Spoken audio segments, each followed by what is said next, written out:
ಉಡುಪಿಯಲ್ಲಿ ಜೂನ್ 1ರಿಂದ ಆಳ ಸಮುದ್ರ ಮೀನುಗಾರಿಕೆಗೆ ಅವಕಾಶ ಇಲ್ಲ. ಮಧ್ಯಪ್ರಾಚ್ಯ ಯುದ್ಧದ ನಂತರ ಡೀಸೆಲ್ ಕೊರತೆಯಿಂದ ಈಗಾಗಲೇ ಸಾವಿರಾರು ಬೋಟುಗಳು ಕಡಲಿಗೆ ಇಳಿದಿಲ್ಲ.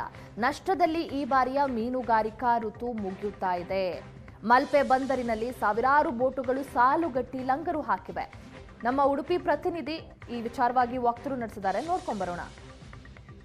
ಈ ಸಾಲಿನ ಮೀನುಗಾರಿಕಾ ಋತು ಬಹುತೇಕ ಅಂತ್ಯ ಕಾಣ್ತಾ ಇದೆ. ನಾವು ಗಮನಿಸಬೇಕು, ಮಳೆಗಾಲಕ್ಕೆ ಮುಂಚಿತವಾಗಿಯೇ ವಾತಾವರಣದಲ್ಲಿ ಪ್ರತಿಕೂಲ ಹವಾಮಾನ ಕಂಡು ಬಂದಿರುವುದರಿಂದ ಮುಂಚಿತವಾಗಿಯೇ ಸಾಕಷ್ಟು ಬೋಟುಗಳು ಬಂದು ಲಂಗರು ಹಾಕಿದ್ದವು.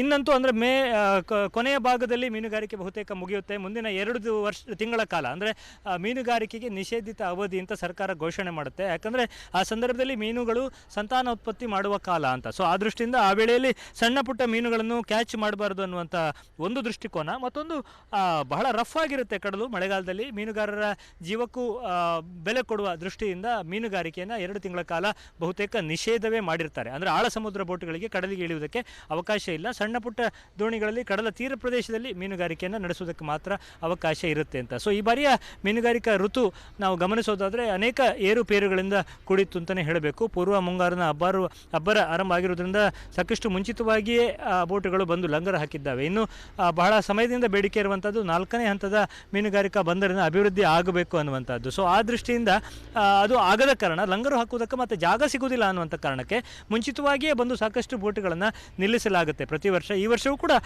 ಮೀನುಗಾರಿಕೆಯನ್ನು ಮೊಟಕುಗೊಳಿಸಿ ಅನೇಕ ಬೋಟುಗಳು ಬಂದು ನಿಂತಿದ್ದಾವೆ. ಇದರ ಜೊತೆಗೆ ಮಧ್ಯಪ್ರಾಚ್ಯ ಯುದ್ಧದ ಒಂದು ಪರಿಣಾಮ ಈ ಬಾರಿ ಮೀನುಗಾರಿಕೆಯ ಮೇಲೆ ಗಂಭೀರ ಒಂದು ಹೊಡೆತವನ್ನೇ ಕೊಟ್ಟಿದೆ. ಆರಂಭದಲ್ಲಿ ಗ್ಯಾಸ್ ಕೊರತೆಯಿಂದ ಆಳ ಸಮುದ್ರಕ್ಕೆ ಹೋಗುವ ಮೀನುಗಾರರಿಗೆ ಕಷ್ಟ ಆಗಿತ್ತು. ಯಾಕಂದರೆ ಅವರು ತಮ್ಮ ದೈನಂದಿನ ಆಹಾರ ಉತ್ಪಾದನೆ, ಆಹಾರ ತಯಾರಿ ಅಥವಾ ನೀರು ಪ್ರತಿಯೊಂದಕ್ಕೂ ಕೂಡ ಗ್ಯಾಸನ್ನೇ ಅವಲಂಬಿಸಿ ಇರ್ತಾರೆ. 10-15 ದಿನಗಳ ಕಾಲ ಅವರು ಸಮುದ್ರದಲ್ಲೇ ಇರುವುದರಿಂದ ಆಹಾರ ತಯಾರಿಗೆ ಗ್ಯಾಸ್ ಬೇಕಾಗುತ್ತೆ ನೋಡಿ. ಸೊ ಆ ದೃಷ್ಟಿಯಿಂದ ಅದು ಮೊದಲ ಹೊಡೆತವನ್ನು ಕೊಟ್ಟಿತ್ತು. ಆ ನಂತರದಲ್ಲಿ ಹೇರಳವಾದ ಡೀಸೆಲ್ ಬೇಕಾಗುತ್ತೆ. ಲಕ್ಷಾಂತರ ರೂಪಾಯಿ ಮೌಲ್ಯದ ಡೀಸೆಲನ್ನು ಹಾಕಿಕೊಂಡು ಒಂದೊಂದು ಬೋಟುಗಳು ಕಡಲಿಗೆ ಇಳಿಯುವಂಥದ್ದು.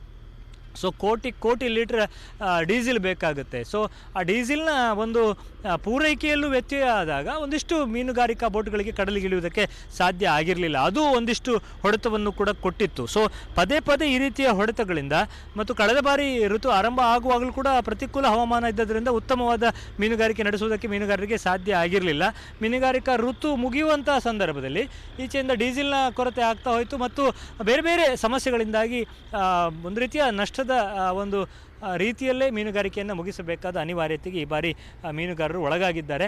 ಸೊ ಮೀನುಗಾರರು ಒಂದು ರೀತಿಯ ಸಂಕಷ್ಟದಲ್ಲೇ ತಮ್ಮ ಮೀನುಗಾರಿಕಾ ಋತುವನ್ನು ಮುಗಿಸ್ತಾ ಇದ್ದಾರೆ. ಇನ್ನು ಲಾಭ ನಷ್ಟದ ಲೆಕ್ಕಾಚಾರಗಳು ಆಗಬೇಕು. ಕರಾವಳಿಯ ಮೀನುಗಾರಿಕೆ ಅನ್ನುವಂಥದ್ದು ಕೇವಲ ಮೀನುಗಾರರು ಮಾತ್ರ ಅಲ್ಲ, ಇಡೀ ಕರಾವಳಿಯ ಆರ್ಥಿಕತೆ ಅನ್ನುವಂಥದ್ದು ಈ ಮೀನುಗಾರಿಕೆಯನ್ನೇ ಅವಲಂಬಿಸಿ ಇರುವಂಥದ್ದು. ಇಲ್ಲಿ ಮೀನು ಲಭ್ಯ ಆದರೆ ಬೇರೆ ಚಟುವಟಿಕೆಗಳು ಗರಿಗೆದರುತ್ತೆ ಅಂತ.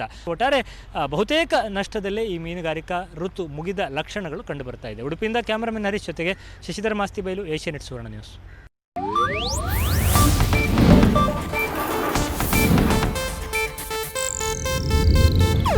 ಇದು ಏಷ್ಯಾನೆಟ್ ನ್ಯೂಸ್ ನೆಟ್ವರ್ಕ್ ಪ್ರಸ್ತುತಿ.